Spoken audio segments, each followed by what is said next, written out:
Started with Fox 40 being on storm watch on this Tuesday night as more snow is headed to the Sierra. Travelers taking to the roads after this second day of snow in the mountains. Thanks for being with us for Fox 40 News at 10. I'm Eric Harriman. And I'm Nikki Lorenzo. With the snow comes traffic frustrations. Chain controls have been set up along I-80, which was temporarily closed due to those dangerous travel conditions.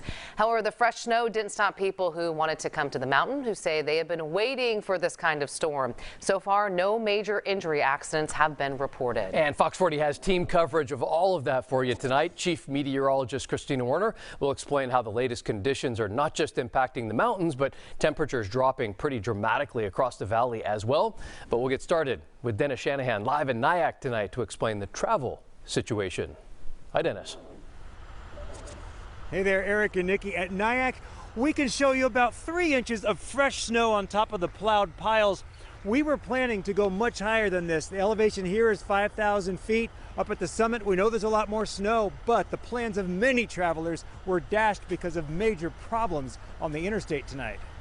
Our first sign of snow on the ground was in the lower foothills. In the city of Auburn, we found a light dusting sticking to the grass and the rooftops at the 1,200-foot elevation. About 30 miles east of Auburn and 2,600 feet higher, snow was everywhere and traffic was going nowhere. This was in Baxter at about 4 o'clock. Caltrans and the CHP shut down I-80 just east of this location all the way to the Nevada state line.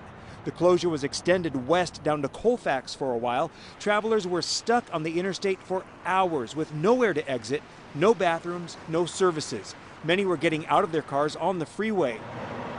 Some were driving backwards up the on-ramp at Baxter to get to a place where they could turn around. The reason for this traffic jam?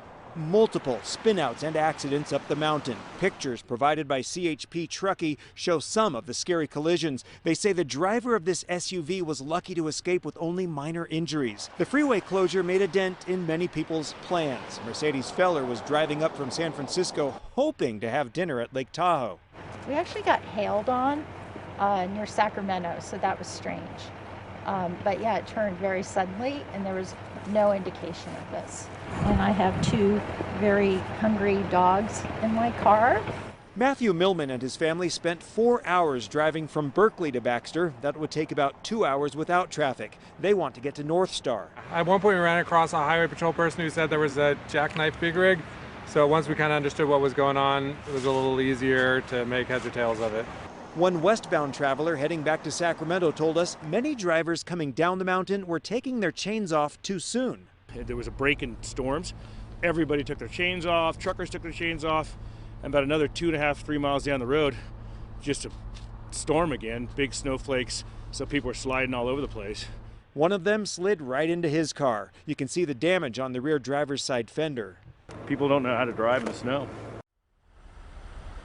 Yeah, a lot of people do need to learn how to drive in the snow. Right now, Interstate 80 and Highway 50 are open with chain controls in place. Traffic issues aside, I have to say all of this snow, this fresh snow, is a wonderful sight to see during this time of drought. We can only hope that winter has a lot more of this to give in the weeks ahead. For more on the conditions, we turn to Christina Werner in the Weather Center. Hi, Christina. Hi there.